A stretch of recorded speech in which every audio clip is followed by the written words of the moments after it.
Hello everyone, welcome in unique law study platform. Dear student, आज अपन start कर रहे हैं आपराधिक परीक्षा अधिनियम 1958 का सेकंड पार्ट कंप्लीट सेकंड जो पार्ट है उसको कंप्लीट करने की। मैं आपको सजेस्ट करना चाहूँगी, अगर आप आपराधिक परीक्षा अधिनियम 1958 का अगर सेकंड पार्ट देख रहे हैं तो प्लीज़ आप पहले इसका जो मैंने फर्स्ट पार्ट अपलोड किया है सेक्शन 1 to 7, जिसमें मैंने कोशिश की है प्री और मेंस दोनों के पॉइंट ऑफ व्यू से जो भी कॉन्सेप्ट है, जो भी क्वेश्चन आपके बन रहे हैं उनको क्लियर करने की। तो आप पहले फर्स्ट पार्ट देखिए, देन आप सेकेंड पार्ट देखिए। तो आज कोशिश करेंगे अपन सेक्शन 8 से लेके 19 जो है वहाँ तक जो भी प्री और मेंस के पॉइंट ऑफ व्यू से क्वेश्चन बन रहे हैं, या फिर कौन सा क्वेश्चन प्रीलिम्स में आया था, कौन सा क्वेश्चन मेंस में आया था, अभी कौन सा क्वेश्चन बन सकता है, तो वो सब कवर करने की।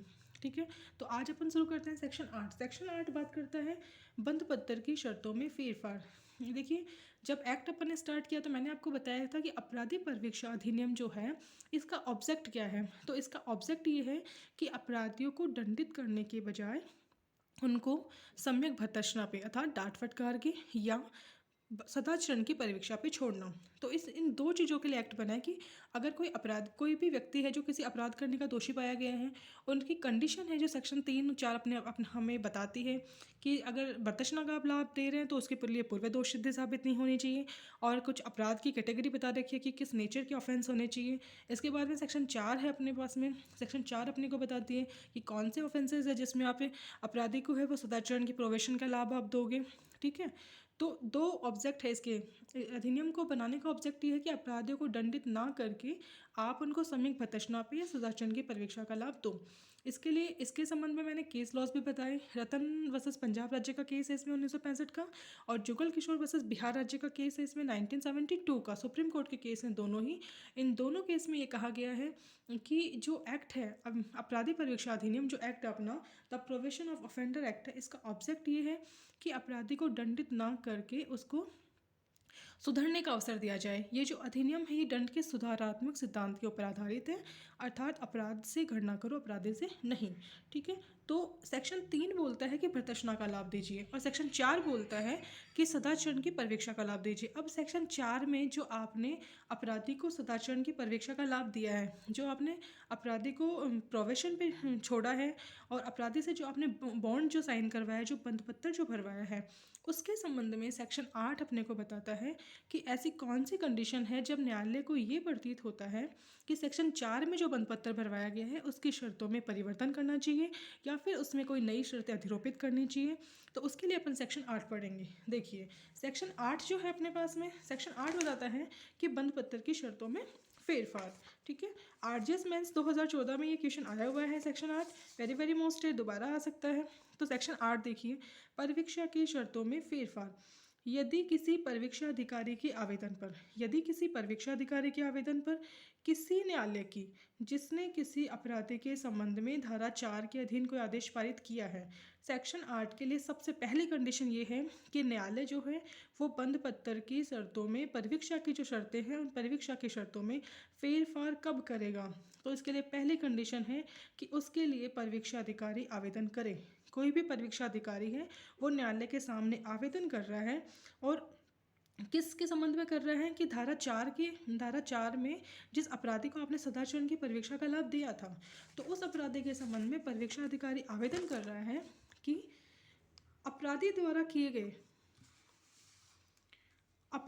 दिए गए बंधपत्र की शर्तों में फेरफार करना उस अपराधी और जनता के हितों में समीचीन या आवश्यक है, तो वह उस कालावधि के दौरान जब बंधपत्र प्रभावी है किसी भी समय उसकी अस्तित्व अवधि को बढ़ा या घटाकर, किंतु इस प्रकार की वह मूल आदेश की तारीख से 3 वर्ष से अधिक की नहीं हो, और अथवा उसकी शर्तों को परिवर्तित करके या उसमें अतिरिक्त शर्तें अंतस्थापित करके उस बंधपत्र में फेरफार कर सकेगा। ठीक है, सेक्शन 8 ये कहती है कि परीक्षा की शर्तों में फेरफार कब किया जाएगा।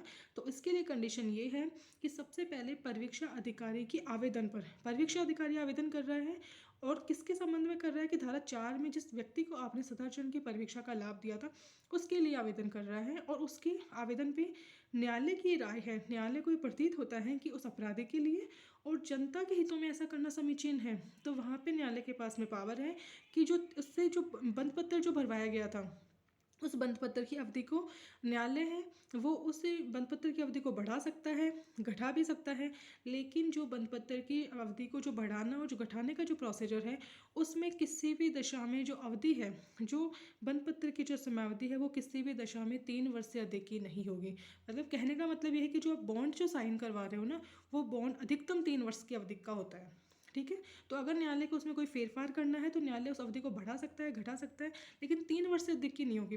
ठीक है, इसके अलावा इसका फर्स्ट क्लोज एक चीज़ और बताता है अपने को कि न्यायालय उसकी बंधपत्र की अस्तित्व अवधि को बढ़ा सकता है, घटा सकता है। ठीक है, इसके अलावा यह कि अगर न्यायालय को प्रतीत होता है तो न्यायालय उसकी शर्तों को परिवर्तित करके या उसमें अतिरिक्त शर्तें अंत स्थापित करके, मतलब न्यायालय उसकी बंधपत्र की समयावधि को बढ़ा घटा सकता है। इसके साथ साथ न्यायालय ने अगर उस बंधपत्र में कोई शर्तें अधिरोपित की थी तो न्यायालय उन शर्तों को भी परिवर्तित कर सकता है, या फिर उसमें अतिरिक्त शर्तें एडिशनल में भी कोई कंडीशन है वो उसमें अधिरोपित कर सकता है, अंत स्थापित कर सकता है। ठीक है, लेकिन सेक्शन 8 जो बात कर रहा है परिवीक्षा की शर्तों में फेरफार, ये परिवीक्षा की शर्तों में जो फेरफार किया जा रहा है वो उस अपराधी को, जो अपराधी जिससे बॉन्ड साइन करवाया गया है, उस अपराधी को या उसका कोई श्योरिटी है तो उसका कोई प्रतिभू है तो उसको सुनवाई का अवसर दिए बिना नहीं किया जाएगा। मतलब परिवीक्षा की शर्तों में फेरफार करने से पहले न्यायालय जिस अपराधी से बॉन्ड साइन करवाया गया था, जिस अपराधी के परिवीक्षा की शर्तों में फेरफार किया जा रहा है, उस अपराधी से और उसकी श्योरिटी से दोनों को सुनवाई का अवसर देगा। ठीक है, इसके बाद में सेक्शन 8 का जो क्लोज 2 है, क्लोज 2 ये कहता है कि यदि कोई प्रतिभू उपधारा 1 के अधीन किए जाने के लिए प्रस्तावित किसी फेरफार के लिए सहमत होने से इनकार करता है। मतलब जब सेक्शन 8 में जब परिवीक्षा की शर्तों में फेरफार किया जा रहा है और उसी समय जो फेरफार जो न्यायालय कर रहा है उस फेरफार से अपराधी का जो श्योरिटी है, अपराधी का जो गारंटर है, वो उससे सहमत नहीं होता, वो इनकार करता है उन शर्तों से, तो फिर न्यायालय वहाँ पे जो अपराधी है, न्यायालय अपराधी से कह सकता है कि वो नया बंधपत्र दे। और अगर अपराधी वैसा करने से इनकार करता है तो इनकार करता है या फिर असफल होता है तो फिर न्यायालय उसे मूल अपराध के लिए दंडित कर सकेगा जिसका वह दोषी पाया गया था। ठीक है, और इसमें इसके पूर्व अंतर्विष्ट किसी बात के होते हुए भी यदि किसी न्यायालय का जो किसी अपराधी के संबंध में धारा 4 के अधीन कोई आदेश पारित करता है, परिवीक्षा अधिकारी द्वारा किए गए आवेदन पर समाधान हो जाता है कि अपराधी का आचरण ऐसा रहा है कि उसे और आगे पर्यवेक्षणाधीन रखना अनावश्यक हो गया है, तो वह उसके द्वारा दिए गए बंधपत्र को उन्मोचित कर सकेगा। तीसरा क्लोज ये कह रहा है कि अगर सेक्शन 4 के अंदर जिस व्यक्ति को सदाचरण की परिवीक्षा का लाभ दिया गया था उस व्यक्ति के संबंध में परिवीक्षा अधिकारी के द्वारा आवेदन करने पे न्यायालय का समाधान हो गया कि भाई जिस व्यक्ति को आपने 4 में बॉन्ड भरवा के छोड़ा था तो वो उस व्यक्ति का आचरण इस टाइम में उसका आचरण ऐसा रहा है कि उसको और अधिक सुपरविजन में पर्यवेक्षण में रखने की आवश्यकता नहीं है, तो फिर न्यायालय वहाँ पे उसको उस व्यक्ति को उन्मोचित कर देगा। ठीक है, तो सेक्शन 8 जो है वो बात करता है परिवीक्षा की शर्तों में फेरफार। इसमें टोटल 3 क्लोज है। सेक्शन 8 बताता है कि परिवीक्षा की शर्तों में जो फेरफार है वो परिवीक्षा अधिकारी के आवेदन पर होगा और वो न्यायालय करेगा जिसने सेक्शन 4 के अधीन कोई आदेश पारित किया था। उस न्यायालय को प्रतीत होता है कि उस अपराधी के लिए या फिर जनता के हितों में ऐसा करना समीचीन है तो न्यायालय उसकी अस्तित्व अवधि को बढ़ा सकता है, घटा सकता है, लेकिन किसी भी दशा के अंदर न्यायालय उस अस्तित्व अवधि को 3 वर्ष से अधिक की नहीं बढ़ाएगा, अतिरिक्त शर्तें अधिरोपित कर सकता है। और जो सेक्शन 8 में जो फेरफार हो रहा है वो प्रतिभू को और जो अपराधी है उसको सुनवाई का अवसर दिए बिना नहीं किया जाएगा। अगर कोई श्योरिटी ऐसे फेरफार से मना करता है, इनकार करता है, तो वहाँ पे अपराधी से अपेक्षा की जाएगी कि वो नया बंधपत्र पेश करे, और अगर वो अपराधी भी बंधपत्र पेश नहीं करता है तो फिर वहाँ पे उसको मूल अपराध के जिसका वो दोषी पाया गया है उसके लिए दंडित किया जा सकेगा। और अगर परिवीक्षा अधिकारी के आवेदन पर न्यायालय का ये समाधान हो गया कि अपराधी को और अधिक सुपरविजन में और अधिक पर्यवेक्षण रखना अनावश्यक हो गया है, तो फिर वहाँ पे न्यायालय उसको उन्मोचित कर सकेगा। ठीक है, इसके साथ साथ मैं आपको बताना चाहूँगी कि सेक्शन 4 में जब अपन सदाचरण की परिवीक्षा का लाभ देने की जो बात अपन पढ़ रहे थे, सेक्शन 4 जब अपन कवर कर रहे थे तो मैंने वहाँ पे एक चीज़ बताई थी कि सेक्शन 4 का जो क्लोज 3, 4, 5 जो है वो अतिरिक्त पर्यवेक्षण आदेश के बारे में उल्लेख करता है कि अतिरिक्त पर्यवेक्षण आदेश है वो न्यायालय कब दे सकता है। तो वहाँ पे जब आपके पास में ये क्वेश्चन आता है आरजीएस मेंस में कि अतिरिक्त पर्यवेक्षण आदेश से आप क्या समझते हैं, तो आपको सेक्शन 4 का क्लोज 3, 4, 5 लिखना है। इसके साथ साथ आपको सेक्शन 8 का क्लोज 3 भी लिखना है। ठीक है। तो 8 का क्लोज 3 भी लिखना पड़ेगा कि जिस व्यक्ति को आप सुपरविजन में रख रहे हो और अगर उसके लिए न्यायालय का ये समाधान हो जाता है कि इसको और अधिक सुपरविजन में रखना आवश्यक नहीं है परीक्षा अधिकारी के आवेदन पे, तो फिर उसको उन्मोचित किया जा सकेगा। ठीक है। तो अगर ये क्वेश्चन आता है कि परीक्षा की शर्तों में फेरफार, तो सेक्शन 8 बताएंगे। अतिरिक्त पर्यवेक्षणाधीश क्या होता है, तो सेक्शन 4 का क्लोज 3, 4, 5 और सेक्शन 8 का जो क्लोज है 3, ये बताएंगे। ठीक है। सेक्शन 8 का कंप्लीट होता है अपना। सेक्शन 9 देखते हैं। सेक्शन 9 वेरी वेरी मोस्ट है कि बंद पत्र की शर्तों के अनुपालन में अपराधी के असफल होने की दशा में प्रक्रिया। सेक्शन 8 ने बताया अपने को कि परीक्षा की शर्तों में कब फेरफार करेंगे, और सेक्शन 9 ये बता रहा है कि जो बंद पत्र आपने साइन करवाया है अपराधी से और अपराधी क्या कर रहा है, उस बंद पत्र की पालना नहीं कर रहा, उसकी बंद पत्र की शर्तों की पालना करने में असफल हो गया, तो फिर वहाँ पे न्यायालय क्या प्रक्रिया अपनाएगा, उसके लिए अपने पास में सेक्शन 9 है। ठीक है। सेक्शन 9 अपने अपने सेक्शन 9 में टोटल 4 क्लोज है। सेक्शन 9 का पहला क्लोज ये बोलता है, देखो कि जैसे अपने 8 की कंडीशन ये थी कि परीक्षा अधिकारी के आवेदन पर न्यायालय को लग रहा था कि परीक्षा की शर्तों में फेरफार करना चाहिए, उसी तरीके से सेक्शन 9 की क्या कंडीशन है, देखिए। सेक्शन 9 कहता है कि यदि उस न्यायालय के पास में जो किसी अपराधी के संबंध में धारा 4 के अधीन कोई आदेश पारित करता है या किसी न्यायालय के पास में जो उस अपराधी की बाबत उसके मूल अपराध के संबंध में कार्रवाई कर सकता था, परीक्षा अधिकारी की रिपोर्ट पर या अन्यथा यह विश्वास करने का कारण है कि अपराधी अपने द्वारा दिए गए बंदपत्र या बंदपत्र की शर्तों में किसी का अनुपालन करने में असफल हुआ है, तो वह उसकी गिरफ्तारी के लिए वारंट जारी कर सकेगा, या यदि ठीक समझता है तो उसके या उसके प्रतिभों के नाम समन निकाल सकेगा, जिसमें उनसे या उससे अपेक्षा की जाएगी कि वह उस समय पर जो समनों में विनिर्दिष्ट है उसके समक्ष उपस्थित हो। सेक्शन 9 अपने को बता रहा है कि बंद पत्र की जो बॉन्ड जो साइन करवाया गया था, उस बॉन्ड की शर्तों की पालना करने में अगर अपराधी असफल हुआ है तो वहाँ पे क्या प्रक्रिया अपनाई जाएगी। तो देखिए सेक्शन 9 की पहली कंडीशन तो ये है कि न्यायालय को कब प्रतीत होगा, न्यायालय को कौन प्रतीत करवा रहा है कि भाई जिससे आपने बॉन्ड साइन करवाया है उसने तो उसकी कंडीशन की पालना ही नहीं की। तो वो न्यायालय जिसने सेक्शन 4 का लाभ दिया है किसी अपराधी को, ठीक है, सदाचरण की परीक्षा का लाभ दिया है, या फिर वो न्यायालय, दो न्यायालय है यहाँ पे, या तो सेक्शन 4 का जो लाभ दिया है वो न्यायालय, या फिर वो न्यायालय जो किसी अपराधी को उस अपराध के लिए दंडित कर सकता था, कार्रवाई कर सकता था, उन दोनों न्यायालय का परीक्षा अधिकारी की रिपोर्ट पर परीक्षा अधिकारी, देखो ध्यान दीजिए, सेक्शन 8 में परीक्षा अधिकारी का आवेदन है, प्रीलिम्स में ये क्वेश्चन बन सकता है, वहाँ पे परीक्षा अधिकारी के आवेदन पर फेरफार होता है, और यहाँ पे परीक्षा अधिकारी की रिपोर्ट पर या अन्यथा कोई भी कंडीशन हो सकती है, परीक्षा अधिकारी की रिपोर्ट अन्यथा इन दोनों के आधार पे अगर न्यायालय का ये समाधान हो जाता है कि जिस अपराधी को हमने बंदपत्र भरवा के छोड़ा था उसने उस बंदपत्र की शर्तों की पालना नहीं की, तो फिर न्यायालय के पास में दो दो यहाँ पे वो है, पावर है न्यायालय के पास में। न्यायालय दो काम कर सकता है यहाँ पे।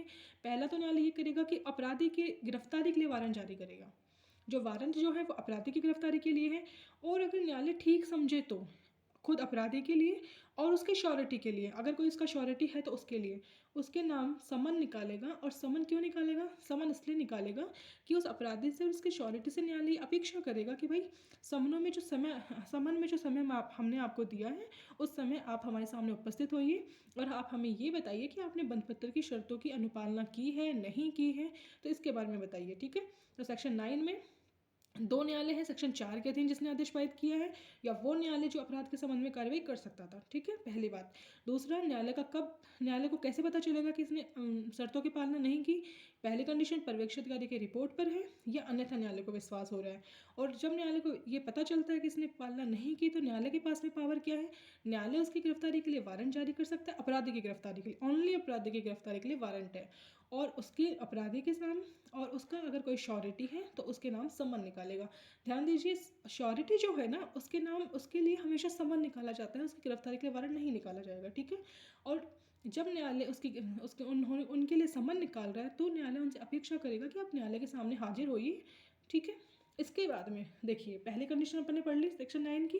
सेक्शन 9 का दूसरा क्लोज ये कहता है कि जैसे ही न्यायालय ने अपराधी को या फिर उसका जो श्योरिटी है उसको समन भेजा है या फिर उसको उसकी गिरफ्तारी के लिए वारंट जारी किया है और अपराधी है वो न्यायालय के सामने उपस्थित होता है या फिर न्यायालय के सामने लाया जाता है, तो न्यायालय क्या करेगा, न्यायालय जब तक कि वो मामला, जिस मामले के संबंध में कार्रवाई चल रही है, जब तक कि वो मामला समाप्त नहीं हो जाता है, ठीक है, जब तक कि वो मामला समाप्त नहीं हो जाता है, न्यायालय या तो अपराधी की अभिरक्षा प्रतिप्रेषित कर सकेगा, न्यायालय या तो उसको कस्टडी में ले सकेगा, और यदि उस मामले के लिए कोई सुनवाई के लिए तारीख नियत की हुई है, सुनवाई के लिए तारीख नियत की हुई है, तो फिर न्यायालय उपस्थित होने के लिए अपराधी को और उसके श्योरिटी को, ठीक है, जमानत प्रतिभू के सहित या रहित उसकी जमानत मंजूर कर सकेगा। ठीक है, सेक्शन 9 की फर्स्ट कंडीशन पढ़ी कि समन भेजा गया या फिर वारंट जारी किया गया, जैसे अपराधी या श्योरिटी न्यायालय के सामने हाजिर होता है तो न्यायालय उसको कस्टडी में ले सकता है अपराधी को, और उनकी अगर सुनवाई के लिए कोई तारीख नियत की गई है तो न्यायालय जमानत मंजूर कर सकेगा। ठीक है, दूसरा क्लोज हो गया।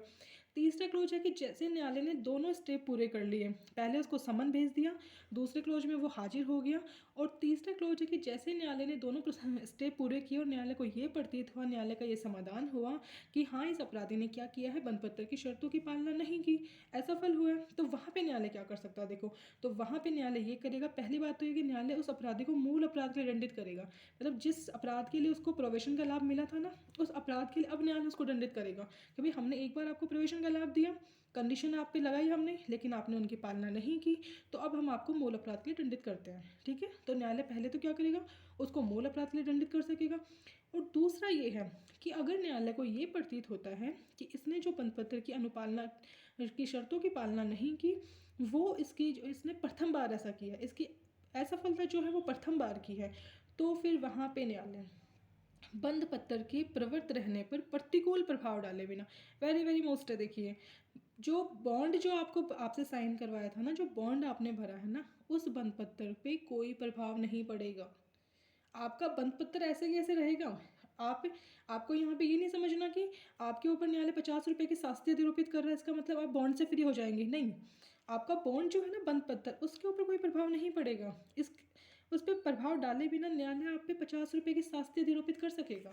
ठीक है, और अगर न्यायालय को प्रतीत होता है कि आपके ऊपर जो 50 रुपये की शास्ति अधिरोपित की गई है आपने उसका संधाय नहीं किया, तो फिर वहाँ पे न्यायालय के पास में पावर है कि न्यायालय अब क्या करे, न्यायालय अब आपको मूल अपराध के लिए दंडित करे जिसके लिए आपसे बॉन्ड भरवाया गया था। ठीक है, सेक्शन 9 वेरी वेरी मोस्ट है, मैंने कोशिश की है पूरा आपको अच्छे से समझाने की, 4 इसमें क्लोज है। बंद पत्र की शर्तों की पालना करने में असफल होने में क्या प्रक्रिया होगी, पहली कंडीशन अपन ने पढ़ी कि कब न्यायालय का समाधान होगा, परीक्षा अधिकारी की रिपोर्ट पर होगा, न्यायालय वारंट निकालेगा, समन निकाल सकता है, अपराधी हाजिर होता है, अभिरक्षा प्रतिप्रेषित कर सकेगा, जमानत भी मंजूर कर सकेगा। अगर न्यायालय का समाधान हो गया तो न्यायालय के पास में 2 पावर है, दंडित कर सकता है मूल अपराध के लिए या फिर उस पर शास्ति अधिरोपित कर सकता है, लेकिन उसके बंद पत्र पर कोई प्रभाव नहीं पड़ेगा। ठीक है, आगे अपन देखते हैं, सेक्शन 8 और 9 अपन ने कवर किया। सेक्शन 10 इतना मोस्ट नहीं है, तो सेक्शन 10 को आप रहने दीजिए। सेक्शन 10 सिर्फ इतना बताता है, प्रतिभूओं के बारे में अपन बताता है कि जो अपन सेक्शन 4 में अपन जो बार बार जो श्योरिटी की जो बात करें ना, प्रतिभू की बात कर रहे हैं, तो वो प्रतिभू के बारे में क्या उपबंध है, कहाँ से है इनके, तो सीआरपीसी से इनके सीआरपीसी की जो सेक्शन है 121 से 124 है, 373 है, 446 है, 446A है, 447 है, 448 है, वो, और जो सीआरपीसी का जो चैप्टर 8 है, 8 जो है जो बंद पत्र के बारे में प्रावधान करता है, वो सब यहाँ पे लागू हो जाएगा। सेक्शन 10 सिर्फ इतना सा ही करना अपने को। ठीक है,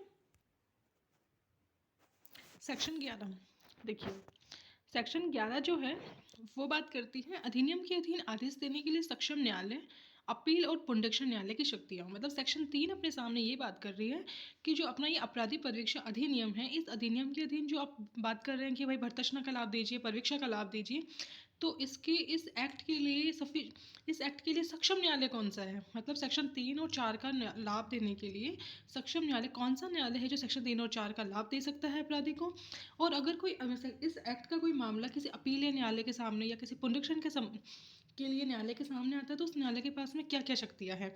तो सेक्शन जो 11 है वो मैं आपको ब्रीफ में बताते हुए चलूँगी, क्योंकि सेक्शन 11 मैं कोशिश करूँगी पूरा कॉन्सेप्ट क्लियर करने की आपकी। ठीक है, तो सीधे देखिए, सेक्शन 11 सिर्फ इतना सा बोलता है कि संहिता में या किसी अन्य विधि में किसी बात के होते हुए भी, यहाँ पे देखिए संहिता अपन ने पहले पढ़ा था, सेक्शन 2 का जो क्लोज ए था वहाँ पे कोड वर्ड यूज किया था संहिता, तो संहिता से अभिप्रेत था सीआरपीसी, मतलब संहिता यहाँ पे किसको कहा गया, दंड प्रक्रिया संहिता 1973 को। तो ये एक्ट, ये जो सेक्शन है सेक्शन 11 ये कहता है कि एक तो सीआरपीसी में या फिर किसी अन्य विधि में किसी बात के होते हुए भी इस अधिनियम के अधीन अगर किसी अपराधी के संबंध में कोई आदेश करना है या किसी अपराधी का कोई विचारण करना है तो एक तो कोई भी सक्षम न्यायालय जिसको सशक्त किया गया है इस अधिनियम के अधीन मामले सुनने के लिए वो न्यायालय, या फिर उच्च न्यायालय है या अन्य कोई भी न्यायालय जिसके सामने मामला अपील में या पुनरीक्षण में आ रहा है वो दिया जा सकेगा। ठीक है, तो जो प्रोविशन एक्ट है इसके संबंध में जो कोई भी आदेश देना है, कोई भी अपील करनी है, पुनरीक्षण करना है, तो वो न्यायालय जो एक तो सक्षम न्यायालय है या कोई उच्च न्यायालय है या फिर जिस भी न्यायालय के सामने मामला अपील और पुनरीक्षण में आ रहा है वो दे सकेगा आदेश। ठीक है, इसके बाद में ये बात करता है कि अगर किसी अपराधी के संबंध में सेक्शन 3 के अधीन कोई कार्रवाई की गई है, मतलब भर्त्सना का लाभ दिया गया है, या सेक्शन 4 में प्रोवेशन का लाभ दिया गया है, सदाचरण की परीक्षा पर छोड़ा गया है। अब सेक्शन 3 और 4 का जो अपराधी है वो उस मामले में अपील करना चाहता है, तो फिर वो अपील के लिए कहाँ जाएगा? तो देखो, वो अपील के लिए उसी कोर्ट में जाएगा जहाँ पे उसके दंडादेश की अपील मामूली तौर के ऊपर होती है। ठीक है, ठीक है, इसका तीसरा क्लॉज बोलता है कि अगर कोई व्यक्ति है जो कि अपने सेक्शन 6 में कवर किया था कि अगर 21 वर्ष से कम आयु वाला कोई व्यक्ति ऐसा अपराध करने का दोषी पाया गया है जो कारावास से दंडनीय है लेकिन आजीवन कारावास से दंडनीय नहीं है, और वहाँ पे सेक्शन 4 में क्या था कि सेक्शन 6 जो है, सेक्शन जो 6 जो है अपना धारा 6 में उस अपराधी को जो 21 वर्ष से कम आयु वाला था उसको सेक्शन 3 और 4 का लाभ नहीं दिया गया था। अगर कोई न्यायालय जिसके सामने 21 वर्ष से कम आयु वाला कोई व्यक्ति कोई अपराधी है और उसके संबंध में न्यायालय उसको 3 का भर्त्सना का, सेक्शन 4 सदाचरण की परीक्षा का लाभ नहीं देके न्यायालय उसको मूल अपराध के लिए दंडित करता है या न्यायालय उसके लिए कोई जुर्माना अधिरोपित करता है, दंडादेश देता है, और अगर उस मामले की या तो अपील नहीं हो सकती या फिर अपील नहीं की गई है तो वहाँ पे न्यायालय जो है वो या तो स्व प्रेरणा से, देखिए ध्यान दीजिए, सेक्शन 6 जो है उसके साथ में ही सेक्शन 11 का क्लोज 3 है कि अगर किसी अपराधी के संबंध में सेक्शन 3 और 4 का लाभ नहीं दिया गया है तो वहाँ पे देखिए क्या पावर है, तो वहाँ पे न्यायालय है वो एक तो स्व प्रेरणा से है। ठीक है, स्व प्रेरणा से है, या फिर जो निर्दोष व्यक्ति है जिसको दंडित किया गया है उसकी, या फिर तीसरा है परीक्षा अधिकारी के आवेदन पे। 3 व्यक्ति है यहाँ पे, प्रीलिम्स में आ सकता है ये, स्व प्रेरणा से है, निर्दोष व्यक्ति के आवेदन पे है, या परीक्षा अधिकारी के आवेदन पर न्यायालय उस मामले के अभिलेख को मंगवा सकता है और न्यायालय उसको देख के उसमें अतिरिक्त अन्य कोई आदेश है वो पारित कर सकेगा जो भी न्यायालय को ठीक लगता है। ठीक है, और सेक्शन 3 में और 4 में अगर कोई आदेश दिया गया था पहले किसी न्यायालय के द्वारा, अगर कोई भर्त्सना का लाभ दिया गया है, सदाचरण की परीक्षा का लाभ दिया गया है, और अगर वो जो आदेश दिया गया है वो आदेश किसी अपील न्यायालय के सामने जाता है या किसी उच्च न्यायालय के सामने पुनरीक्षण के लिए जा रहा है, तो वहाँ पे अपीलीय जो न्यायालय है वो और उच्च न्यायालय जो है वो उस सेक्शन 3 और 4 में जो आदेश दिया गया था उस आदेश को अपास्त कर सकते हैं। देखिए, उसको न्यायालय अपास्त कर सकता है, न्यायालय उस व्यक्ति के लिए कोई भी दंडादेश पारित कर सकता है, लेकिन इसका प्रोविजो वेरी वेरी मोस्ट है। प्रोविजो ये कहता है कि न्यायालय के पास में, उच्च न्यायालय के पास में, और जो अपीलेंट जो कोर्ट, अपीलीय जो न्यायालय उसके पास में पावर है कि भाई वो दंडादेश को अपास कर दे या फिर कोई दंडादेश पारित कर दे, लेकिन वो किसी भी व्यक्ति को उस दंड से अधिक दंड नहीं देगा जितना कि उसका मूल न्यायालय, जिस न्यायालय ने उसकी ट्रायल की थी, जो न्यायालय उसको दे सकता था। ठीक है, उससे अधिक दंड नहीं देगा। ठीक है, तो सेक्शन 11 है अपीलीय कोर्ट के बारे में कि सेक्शन 11 बात करती है कि जो प्रोविशन एक्ट जो है अपना उसमें कौन सा न्यायालय है जो सक्षम न्यायालय होगा, अपील कौन सा न्यायालय के सामने जाएगी, कब जाएगी। तो बेसिक प्रोविज़न है कि सीआरपीसी दंड प्रक्रिया संहिता या फिर अन्य किसी भी विधि के अधीन कोई भी सक्षम न्यायालय है उस न्यायालय के सामने जा सकता है मामला। अपील कहाँ पे होगी, तो उसी न्यायालय में होगी जहाँ पे मामूली तौर पे अपीलें होती है। सेक्शन 6 के अधीन कोई कार्यवाही की गई है, 21 साल से कम आयु वाला कोई व्यक्ति था, उसको सेक्शन 3 और 4 का लाभ नहीं दिया गया है, तो न्यायालय या तो स्व प्रेरणा से है, निर्दोष व्यक्ति के आवेदन पे है, और परीक्षा अधिकारी के आवेदन में, 3 व्यक्ति है यहाँ पे, अभिलेख को मंगा सकता है, दंडादेश पारित कर सकता है। अपीलीय कोर्ट और हाई कोर्ट दोनों के पास में पावर है, सेक्शन 3 और सेक्शन 4 में जो आदेश दिया गया था उसको सेट असाइड करे, अन्य कोई दंडादेश पारित करे, लेकिन उस दंड से अधिक दंड नहीं देगा जिसके द्वारा अपराधी दोषी पाया गया था और जिसके लिए मूल न्यायालय उसको दे सकता था। ठीक है, सेक्शन 11। सेक्शन 12 देखिए, सेक्शन 12 बात करता है कि दोष सिद्धि से संलग्न निर्भरता का हटाया जाना। मतलब सेक्शन 12 में देखो, किसी अन्य विधि में अंतर्विष्ट किसी बात के होते हुए भी, मतलब किसी अन्य विधि में अंतर्विष्ट किसी बात के होते हुए भी जो अपराध, किसी अन्य विधि में अंतर्विष्ट किसी बात के होते हुए भी कोई व्यक्ति जो अपराध का दोषी पाया जाता है और जिसके संबंध में 3 और 4 के उपबंधों के अधीन कार्रवाई की जाती है, ऐसी विधि के अधीन अपराध से अपराध की दोषसिद्धि से संलग्न यदि कोई निर्भरता है तो उससे घर्षित नहीं होगा। देखिए सेक्शन 12 है वो अपने आप में वेरी वेरी मोस्ट सेक्शन है, और इसका सेक्शन 12 ये कह रही है, अगर इस अधिनियम के अधीन कोई व्यक्ति है जो मतलब इस अधिनियम के अधीन कोई व्यक्ति है जिसको सेक्शन 3 भर्त्सना का और सेक्शन 4 सदाचरण की परीक्षा का लाभ दिया गया था, ठीक है, उस व्यक्ति के संबंध में चाहे अन्य विधि में कुछ भी अंतर्विष्ट है, अन्य लो है वो आपको कुछ भी कहता हो, लेकिन इस अधिनियम के अधीन जिस व्यक्ति के संबंध में सेक्शन 3 और 4 की कार्यवाही की गई थी, तो फिर वहाँ पे उस व्यक्ति की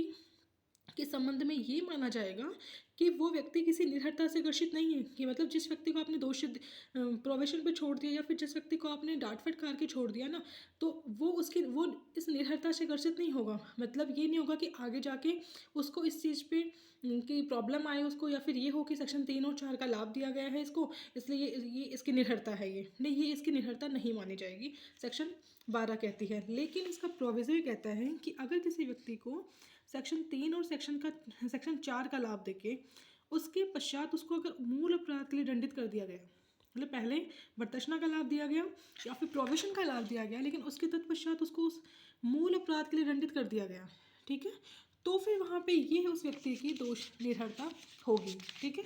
अगर 3 और 4 का लाभ दिया गया है तो उसकी निर्भरता नहीं होगी, वो निर्भरता से घर्षित नहीं होगा, लेकिन 3 और 4 का लाभ देने के बाद उसको मूल अपराध के लिए दंडित कर दिया गया है, तो फिर वहाँ पे आप उसको सेक्शन 12 का जो लाभ है वो नहीं दे सकते हैं। सेक्शन जो 12 है इसके अगर ये क्वेश्चन आरजीएस मेंस में आता है कि दोषसिद्धि से संलग्न निर्भरता का हटाया जाना, तो एक्ट के जो मेन प्रोविजन है वो लिखने हैं अपने को। इसके साथ साथ अपने को आप यहाँ पे केस लॉ लिख सकते हैं, जिससे आपकी मार्किंग भी अच्छी हो जाएगी। तो देखिए इसमें एक केस लिखिए आप, हरीशचंद्र वर्सेस निर्देशक शिक्षा विभाग AIR 1998 supreme court. Harishchandra versus निर्देशक शिक्षा विभाग, हरीशचंद्र वर्सेस निर्देशक शिक्षा विभाग AIR 1998 का केस है सुप्रीम कोर्ट का। इस केस में ये कहा गया कि अगर किसी व्यक्ति को सेक्शन 12 का लाभ दिया गया है, ठीक है, सेक्शन 12 का लाभ दिया गया है, तो उस व्यक्ति के संबंध में विभागीय कार्यवाही की जा सकती है, ठीक है। मतलब सेक्शन 3 और 4 का लाभ दिए ये उसकी निर्भरता नहीं होगी, सेक्शन 12 कहता है। लेकिन जो हरीशचंद्र का जो केस है 1998 का, उस केस ने ये कहा कि वो निर्भरता से तो घोषित नहीं होगा, लेकिन जिस विभाग का वो है तो उसके ऊपर उस विभाग की कार्यवाही से छूट नहीं मिलेगी उसको, मतलब उसका जो विभाग है वो उस पर कार्यवाही कर सकता है, ठीक है, सेक्शन 12। अब देखिए अपन ने पढ़ा था सेक्शन जो 2 पढ़ा था अपन ने, धारा जो 2 पढ़ी थी परिभाषा में अपने पास में परिभाषा आई थी पर्यवेक्षाधिकारी की, जो अपन ने वहाँ नहीं पढ़ी थी। तो सेक्शन जो 13 है, सेक्शन 13 बताता है कि पर्यवेक्षाधिकारी क्या होगा। पर्यवेक्षाधिकारी के बारे में उल्लेख अपन ने सेक्शन 4 में पढ़ा है, आगे भी अपन ने सेक्शन 7 में भी पढ़ा है। तो पर्यवेक्षाधिकारी कौन होगा, कौन व्यक्ति है जो पर्यवेक्षाधिकारी होगा, उसके कर्तव्य क्या होंगे, ठीक है, इसके संबंध में अपने पास में सेक्शन 13, 14, 15, 16। अब यहाँ पे देखिए अगर आपके पास में आरजीएस मेंस में क्वेश्चन आता है कि पर्यवेक्षाधिकारी कौन होगा, तो आपको सेक्शन 13 लिखनी है। लेकिन अगर आपके पास में क्वेश्चन की मार्किंग आती है 5 नंबर 6 नंबर की, तो वहाँ पे आप सेक्शन 13, 14, 15 और 16 आप चारों सेक्शन आप वहाँ पे लिखिए, ठीक है। तो देखिए सेक्शन 13 सीधा सीधा बताता है कि पर्यवेक्षाधिकारी इस अधिनियम के अधीन प्रोबेशन ऑफिसर कौन होगा। सेक्शन 13 बताती है कि इस अधिनियम के अधीन पर्यवेक्षाधिकारी वह व्यक्ति होगा, देखिए पर्यवेक्षाधिकारी वह व्यक्ति होगा जो राज्य सरकार द्वारा पर्यवेक्षाधिकारी नियुक्त किया जाए या राज्य सरकार द्वारा उस रूप में मान्यता प्राप्त है। तो पर्यवेक्षाधिकारी पहले तो वो व्यक्ति होगा जिसको राज्य सरकार ने नियुक्त किया है या राज्य सरकार द्वारा मान्यता प्राप्त है। दूसरा वो व्यक्ति होगा जो राज्य सरकार द्वारा मान्यता प्राप्त किसी सोसाइटी से उपलब्ध करवाया गया है। और किसी असाधारण मामले में वो व्यक्ति होगा जो न्यायालय की राय में पर्यवेक्षाधिकारी के रूप में कार्य करने के योग्य है, ठीक है। 3 व्यक्ति हैं यहाँ पे, पहला वो है जिसको राज्य सरकार ने नियुक्त किया गया है, राज्य सरकार द्वारा मान्यता प्राप्त किसी सोसाइटी से उपलब्ध करवाया है, या न्यायालय की राय में परीक्षाधिकारी के लिए योग्य व्यक्ति है, ठीक है। और किसी न्यायालय ने जो कि धारा 4 मतलब सदाचरण की पर्यवेक्षण का आदेश पारित किया है और जिस जिले में अपराधी निवास कर रहा है उस जिले का जिला मजिस्ट्रेट उसके पर्यवेक्षण का आदेश में जिस परीक्षाधिकारी का नाम दिया गया है उसके स्थान पे किसी अन्य व्यक्ति को भी परीक्षाधिकारी नियुक्त कर सकेगा, ठीक है। और जो परीक्षाधिकारी है वो अपने कर्तव्यों के प्रयोग में उस जिले में जिसमें अपराधी निवास करता है जिला मजिस्ट्रेट के नियंत्रण के अधीन होगा। यहाँ से प्रीलिम्स का क्वेश्चन बन सकता है। सेक्शन ये जो 13 का जो क्लोज 3 है कि जो परीक्षाधिकारी किसके सुपरविजन में रहकर काम करता है, तो जिला मजिस्ट्रेट के नियंत्रण के अधीन रहेगा, ठीक है। सेक्शन 13 परीक्षाधिकारी कौन होगा। सेक्शन 14 बताता है कि परीक्षा अधिकारी के कर्तव्य क्या होंगे। सेक्शन 14 ने अपने को बताया कि कर्तव्य क्या होंगे। इसमें अपन और कर्तव्य भी ऐड कर सकते हैं। तो इसके कॉमन से कर्तव्य हैं कि भाई परीक्षा अधिकारी है वो अपराधी व्यक्ति जो अभियुक्त व्यक्ति है उस व्यक्ति की परिस्थितियाँ है उसके घर के माहौल की जांच करेगा और न्यायालय को रिपोर्ट प्रस्तुत करेगा, न्यायालय की सहायता करेगा। जो व्यक्ति परीक्षणाधीन सुपरविजन में रखा गया है उस व्यक्ति के लिए उपयुक्त नियोजन ढूंढने का प्रयास करेगा। और सेक्शन 5 के अंदर उसके ऊपर जो प्रतिकर और खर्चे जो अधिरोपित किए गए हैं उसके संबंध में उसको सलाह देगा, सहायता देगा। या फिर सेक्शन 4 के दिन कोई व्यक्ति परीक्षा पे छोड़ा गया है तो उस व्यक्ति को सलाह और सहायता देगा। अन्य कोई भी कर्तव्य जो विहित किया जाए, तो मतलब आप यहाँ पे अन्य कोई भी कर्तव्य है वो ऐड कर सकते हैं, ठीक है। तो जनरल जो नॉर्मल जो कर्तव्य है वो इसने सेक्शन 14 ने अपने को बता दिया, ठीक है। इसके बाद में सेक्शन 13 अपन ने देख लिया कौन होगा। 14 ने बताया कर्तव्य। 15 की जो परीक्षा अधिकारी है जो आईपीसी भारतीय दंड संहिता सेक्शन 21 के अधीन एक लोक सेवक होगा, ठीक है। और सेक्शन 16 सीधा सीधा सेक्शन है कि इस अधिनियम के अधीन जो कार्यवाही गुड फेथ में की जाती है, सद्भावपूर्वक की जाती है, वहाँ पे संरक्षण मिलेगा सेक्शन 16 में। अगर अपने पास में परीक्षा अधिकारी आता है, क्वेश्चन की मार्किंग देखिए आप, ठीक है। तो अगर बड़ा 5 नंबर 6 नंबर में आता है तो आप वहाँ पे 13, 14, 15, 16 चारों सेक्शन कंबाइंड कीजिए, ठीक है। सेक्शन 17 प्रीलिम्स का सेक्शन है कि नियम बनाने की शक्ति राज्य सरकार बनाएगी लेकिन केंद्र सरकार के अनुमोदन से। यहाँ ध्यान दीजिए, राज्य सरकार केंद्र सरकार के अनुमोदन से, बस इतना से यहाँ पे क्वेश्चन है। इसके बाद में सेक्शन 18 देखिए, सेक्शन 18 अपने मोस्ट क्वेश्चन है, यहाँ से क्वेश्चन बन सकता है मेंस में कि कौन से अधिनियम। सेक्शन 18 बोलते हैं कि कतिपय अधिनियमितों के प्रवर्तन की व्यावृत्ति, मतलब कुछ एक्ट है, कुछ अधिनियम है जिनके ऊपर अपराधी परीक्षा अधिनियम प्रभाव नहीं डालता है। तो वो 3 अपने पास में अधिनियम में, एक अपने पास में सबसे पहले इसमें सुधार विद्यालय अधिनियम 1897 है, उसकी धारा 31 है। भ्रष्टाचार निवारण अधिनियम 1988 का है। एक ये किशोर अपराधी या ब्रोस्टल अधिनियम है। इन तीनों पे जो अपना प्रोविशन एक्ट है वो कोई भी प्रभाव नहीं डालता है। तो एक्ट ये अगर क्वेश्चन आता है तो इन तीनों बैर के नाम अपने को लिखने पड़ेंगे। सुधार विद्यालय अधिनियम 1897, भ्रष्टाचार निवारण अधिनियम 1988 और किशोर अपराधी ब्रोस्टल स्कूलों से संबंधित अधिनियम, ठीक है। सेक्शन 18 से 2 नंबर 3 नंबर का क्वेश्चन बन सकता है। सेक्शन 19 देखो, सेक्शन 19 ये कह रही है कि संहिता मतलब दंड प्रक्रिया संहिता, कि दंड प्रक्रिया संहिता की धारा जो 360 है उसका लागू नहीं होना। अब सेक्शन 19 जो है इस पर एक बड़ा क्वेश्चन बन सकता है कि सीआरपीसी की धारा 360 और ये जो प्रोविशन एक्ट है उन दोनों में, प्रोविशन एक्ट की सेक्शन जो 4 है इन दोनों में अंतर बताइए। क्योंकि सेक्शन 360 दंड प्रक्रिया संहिता वो भी परीक्षा के बारे में बात करती है और सेक्शन जो 4 है वो भी परीक्षा के बारे में बात करता है। तो इन दोनों में डिफरेंस क्या है, तो ये देखिए अभी। हाँ, सेक्शन 4 का और दंड प्रक्रिया संहिता की धारा 360 में अंतर बन सकता है। और ये क्वेश्चन आ सकता है कि अपराधी परीक्षा अधिनियम 1958 की धारा 4 और दंड प्रक्रिया संहिता 1973 की धारा 360 में अंतर कीजिए। तो अपन यहाँ पे 4-5 पॉइंट देख लेते हैं, अगर क्वेश्चन आता है आएगा तो अपन लिख देंगे, ठीक है। तो देखिए, एक तो सेक्शन जो 4 है अपराधी परीक्षा अधिनियम का, इसके अधीन सदाचरण की परीक्षा पे छोड़ना न्यायालय की विवेकीय शक्ति है। न्यायालय का विवेक है कि न्यायालय छोड़े या नहीं छोड़े। लेकिन जो सीआरपीसी की धारा 360 है उसके अधीन सदाचरण की परीक्षा पे छोड़ना न्यायालय की विवेकीय शक्ति नहीं है। मतलब न्यायालय को हर मामले में जांच करनी होगी, ठीक है। इसके अलावा सेक्शन जो अपराधी परीक्षा अधिनियम के सेक्शन 4 है उसमें जो लाभ है प्रोबेशन का वो वयस्क को ही दिया जा सकता है। लेकिन दंड प्रक्रिया संहिता में अपराधियों की उम्र के अनुसार अलग अलग प्रावधान दिए गए हैं। और सेक्शन 4 जो है वो पूर्व दोष सिद्धि पर भी लागू होता है। और सीआरपीसी की जो धारा 360 है वो प्रथम दोष सिद्धि की दशा में ही लागू होगी। इसके अलावा अपराध से संलग्न जो निर्भरता है वो सेक्शन 12 में हटाई जाएगी, लेकिन सीआरपीसी की धारा 360 में निर्भरता नहीं हटाई जाती है। और जो परीक्षा अधिकारी की पर्यवेक्षण में रहने का आदेश दिया जाता है सेक्शन 4 का क्लोज जो 3 है उसमें, लेकिन सीआरपीसी में परीक्षा अधिकारी के सुपरविजन में रहने के संबंध में कोई प्रावधान नहीं है। सेक्शन 4 जो है उसका क्षेत्र विस्तृत है और सेक्शन 360 जो है दंड प्रक्रिया संहिता का उसका क्षेत्र संकुचित है। तो ये 4-5 पॉइंट है जो अपन लिख के अपने क्वेश्चन को कंप्लीट कर सकते हैं, ठीक है। तो सेक्शन 4 में न्यायालय की विवेक शक्ति है, परीक्षा पे छोड़े न्यायालय नहीं छोड़े। 360 में विवेक शक्ति नहीं है।